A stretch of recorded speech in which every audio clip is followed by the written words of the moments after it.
ஓம் அருணாய வித்மஹே அச்சலாய தீமஹி தன்னோ ரமணः பிரச்சோதயாத்.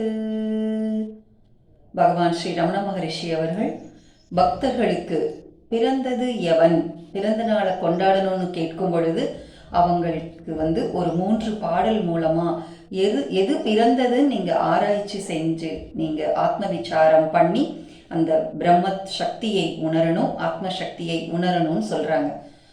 அந்த சக்திக்கு துப்பறிவு அப்படிங்கிற பெயர் அக்ஷரமண மாலையில அவ்வளவு அழகா கொடுத்திருக்கார்.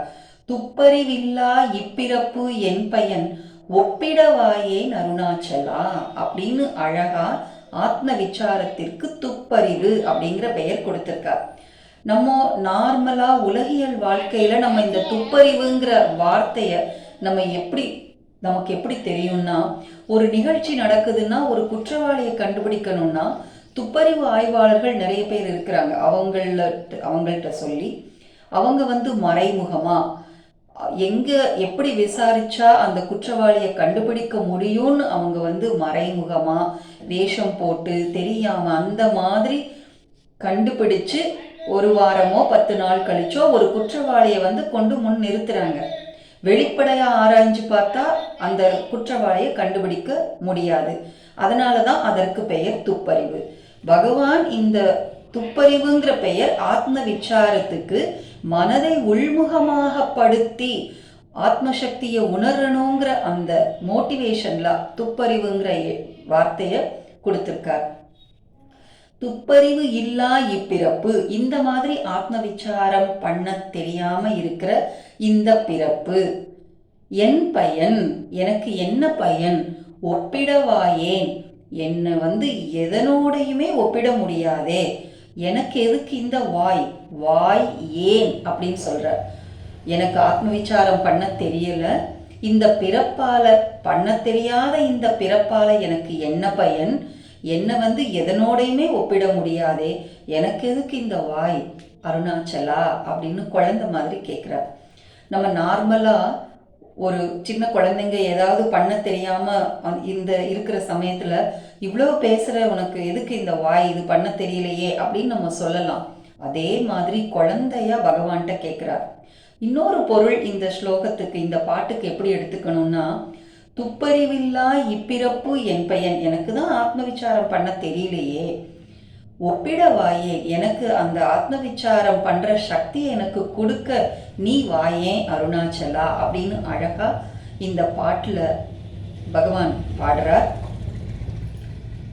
இந்த உலகத்துல பிறக்கிற எல்லா ஜீவராசிகளுமே இன்பத்தை மட்டும்தான் வேண்டி இருக்கு இல்லையா? இப்ப மனிதனை எடுத்துக்கொள்வோம். நமக்கு எது இன்பம்? நல்ல உணவு, அறுசுவை உணவு, அப்புறம் விதவிதமான ஆடைகள், அப்புறம் அலங்காரம், நகைகள், இந்த மாதிரி நமக்கு அந்த பொருள்கள் தான் நமக்கு இன்பத்தை கொடுக்குது. என்னோட குரு லக்ஷ்மி அம்மா எனக்கு வேதாந்தம் சொல்லி கொடுக்கும்போது ஒரு சின்ன நிகழ்வால இந்த வைராகியம்ங்கிறது எப்படி நம்ம எடுத்துக்கணும், எந்த விஷயத்தால நமக்கு வைராகியம் வரணுங்கிறத அழகா சொல்லியிருக்காங்க.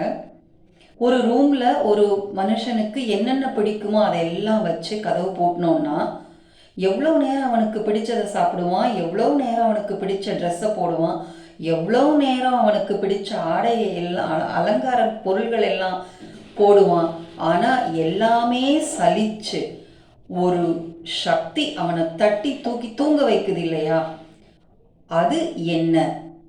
அப்போ இந்த விஷயங்கள்லாம் நமக்கு சந்தோஷத்தை கொடுக்குது. ஆனா இதுக்கும் மேலா ஒரு சக்தி இருக்கு, நம்ம எப்ப புரிஞ்சுக்க முடியும்? தூங்கி எழுந்து மறுநாள் காலையில நான் சுகமா தூங்கினேன் அப்படிங்கிற அந்த சுகம் அப்படிங்கிற வார்த்தை எப்படி வருது? அங்க உணவு இல்லை, மனசு இல்லை, எண்ணங்கள் இல்லை, ஆடை ஆபரணங்கள் இல்லை, இந்த உடம்பே இல்லை. ஆனாலும் நம்ம என்ன சொல்றோம்? சுகமா தூங்குறோம் அப்படின்னு சொல்றோம்.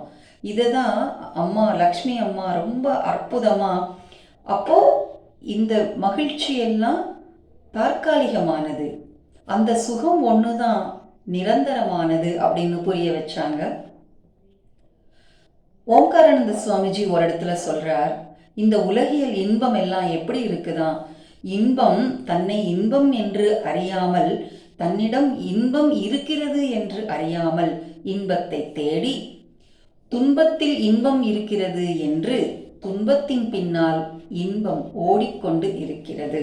இதுதான் நம்ம உலகியல் இன்பங்கள் கொடுக்கிற அந்த பலன் அப்படின்னு ரொம்ப அற்புதமா இந்த உலகியல் வாழ்க்கையில உள்ள இன்பங்கள், இந்த மகிழ்ச்சி எல்லாமே தற்காலிகமானது அப்படின்னு ஓம்காரானந்த சுவாமிஜி அழகா இந்த வார்த்தையை கொடுக்கிறார். இப்போ பிறந்தது எவன் என்று பகவான் ஆராய்ச்சி பண்ணணும் அப்படின்னு சொல்றாங்க.